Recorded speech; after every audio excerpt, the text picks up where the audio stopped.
Hi, I'm Matt. I'm going to talk about my final year diploma project at the CAS. My project was called Deplorable Framework, and it imagines a new legislative framework to augment meaningful change to the British countryside through a new form of governance and habitation, the National Parks Settlement Trust.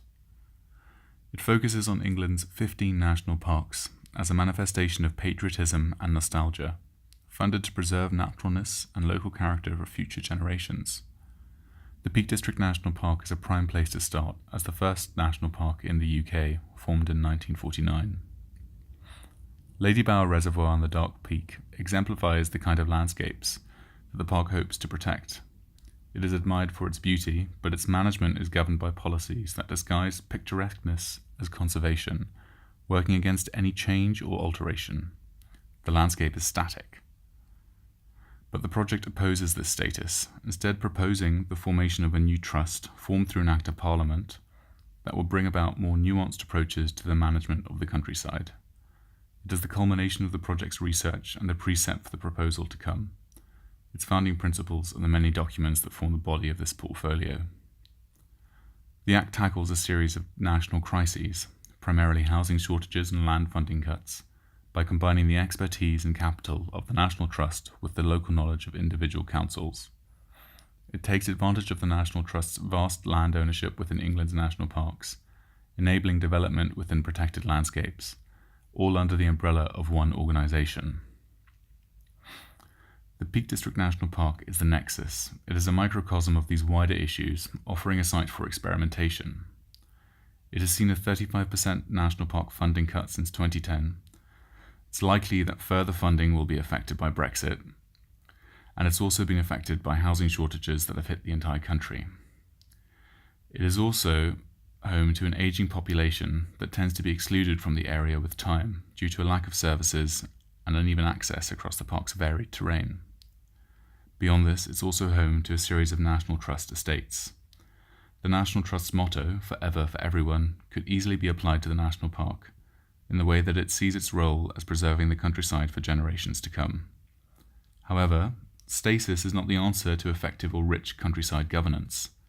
Chatsworth House, a nearby landed estate, is a model of a changing landscape, a collage of epochs and styles where even the flow of the Derwent River was altered. Change here is embraced because it is dressed by history. We can see the landscape is complex, not simply beautiful. This miniature explores the complexities of the area's history that have been brushed over by its current governance. It depicts a séance in the forest beside Howden Reservoir between myself and my colleagues. The miniature exposes the complex series of events that have led to the valley's current image, such as the flooding of villages and as the dams were formed, and use of the reservoirs as a training ground for the dam busters in World War II. Infrastructure has formed the landscape of reservoirs and moors. Nature is artificial, but naturalness is fundamental to the park's appearance. Howden, Derwent and Lady Bower reservoirs, between Sheffield and Manchester, are pieces of infrastructure dressed as lakes. They exist to serve surrounding cities, constructed in the 20th century to support industrialisation and urban expansion. Their construction, this massive change in the quality of the landscape, has led to a series of epic forms within it, such as the crenellated dam walls, the strangely shaped overflows, and the odd viaducts set against small buildings. The reservoirs also create an axis between inhabitation and isolation, and they now represent a conflict between conservation and recreation. They also draw a section through the park's varied appearance, leading from the pastoral areas of the lowlands to the sublime regions of the moors and the Dark Peak. However, their construction also led to destruction, where an ensemble of different forms once cited here no longer exist.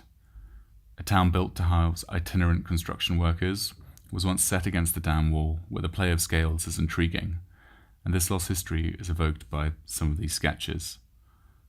Flooding also led to a mass exodus, but also to absurd, uncanny moments like a church spire peaking above the waterline. These rich qualities are no longer apparent, washed over to present a seemingly authentic natural landscape. Before the flood, a Packhorse Bridge in Ashipton village was moved north. It is the sole relic from this time of change, and it offers a path to somewhere new. The miniature captures this complex history. The found bridge leads to a site north of Howden Reservoir, in the ownership of the National Trust and formerly part of Hardwick Hall.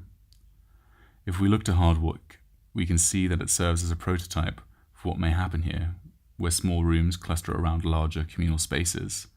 It is a community of rooms, unafraid to be grand in the landscape.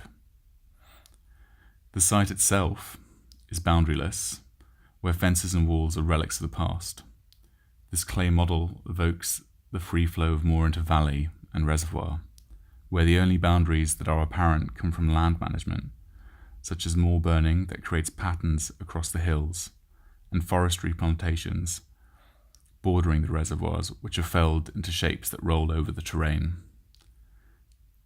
In its panoptic control, the Park Authority hopes to remake these plantations, to turn the background of unnatural planting into the foreground of pastoral fields and trees. They hope to fade the boundary between reservoir and moor, attempting to hide the artifice of the bodies of water.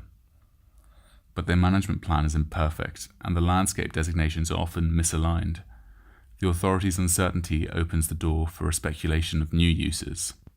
By overlaying these two maps, areas without a clear use designation are highlighted as places between designation. These sites dot the edges of the valley and moor north of Howden Reservoir and offer a place in which one might build a settlement. This settlement follows the strain of reforestation, taking the variety of existing and historic qualities of the site into account to create 1,000 hectares of new woodland by redirecting funds for the alteration and beautification of existing forests. This new forest forms a perfect square, enclosing the found between sites. It recomposes elements of the landscape history with realities of how it is managed. The new forest is also ornately and precisely arranged into a large pattern by setting English oak and common larch against one another. In doing so, land management becomes legible on the terrain as the seasons change. The found sites are formed by clearings, in which buildings are constructed and refined planting may occur. Thus, the forest forms the curtilage of a new settlement. It is accessed by a new road that touches hills and valleys. Buildings sit within clearings formed by pleached oak groves and crab apple orchards. The settlement provides housing and amenities for the park's aging population, who are typically excluded from this dramatic landscape. The proposal is sympathetic to those less able to maneuver this kind of topography, working with the flow of the landscape to make life here easier and more accessible. In total, 300 three-bed homes are provided by 3 large buildings, with smaller buildings scattered across the forest to provide recreation and land management facilities. These structures are imagined as towers and walls, as extrusions of the road network and infrastructural in nature. There are 2 typologies to the structures: towers as land management outposts to be seen and to see from, and the walls as residences, communities of rooms that rise above the forest floor, recalling the dam walls. The settlement grows over time, slowly and alongside the forest, as a multi-generational investment in the landscape. The towers, or bothies, are the first structures, as stewards of the landscape to come. They are followed by the road network and the planting of forests. The larger structures grow with the forest and fade into its mass, and as the first mature larches are harvested, new clearings are formed. Eventually the landscape returns to its former state, the towers and walls enshrouded within their clearings by manicured gardens and pleached forests, and the cycle may begin again. The settlement aims for full-scale landscape restitution and recomposition, giving access back to an aging generation from which it was taken, all the while challenging notions of natural beauty and artificiality. The bothies act as the first steward to observe the settlement's growth and provide a respite from inclement weather. The visual catchment from its tower defines the radial pattern of the plantation, and its base provides shelter for the first settler, a park ranger or hiker, positioned so that its place on the horizon may be used to triangulate one's position in the landscape before formal roads or paths have been laid. As the forest grows, so do the buildings within it, as forms obscured by trunks, their scale hidden in the fray of branches and boughs. The forest floor meshes with the lowest levels of the wall, its large structure disintegrating into columns and cores, set amongst paths and trees. Pleached oak groves and crab-apple orchards provide shelter for allotments and public squares, allowing elderly ramblers to enjoy the landscape while protected from the wind. But the structure's true scale is obscured when walking the forest, only apparent in brief glances through breaks in the tree canopy. The landscape flows through the wall's undercroft. The structure emerges from the slope as a continuation of the forest vertically upwards.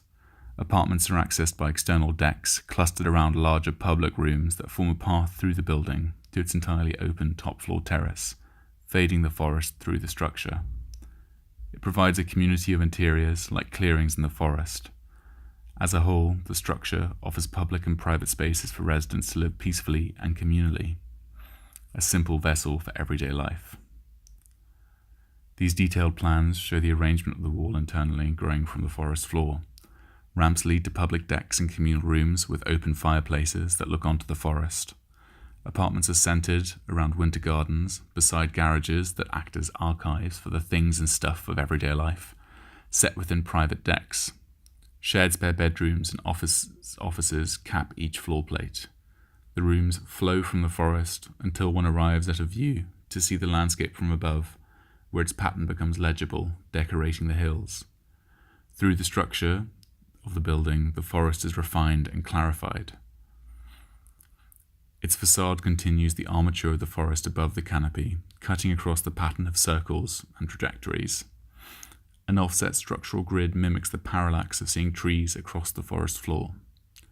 This break between above and beneath can be witnessed when the forest opens to form public squares or true clearings.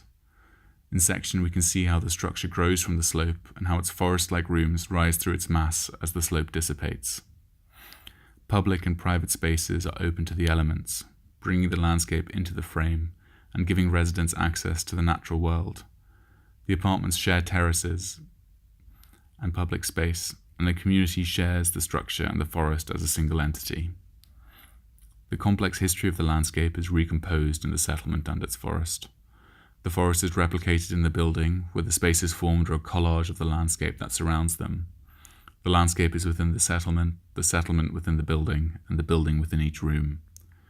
The wall is an engine for the mundanities of its inhabitants, and a vessel for materials and possessions that form their everyday lives. It is a mongrel of both mansion and infrastructure, a bridge between the minutiae of the forest floor and the grand gesture of the landscape. It fades the two worlds of beneath and above as a prototype for reinventing the countryside.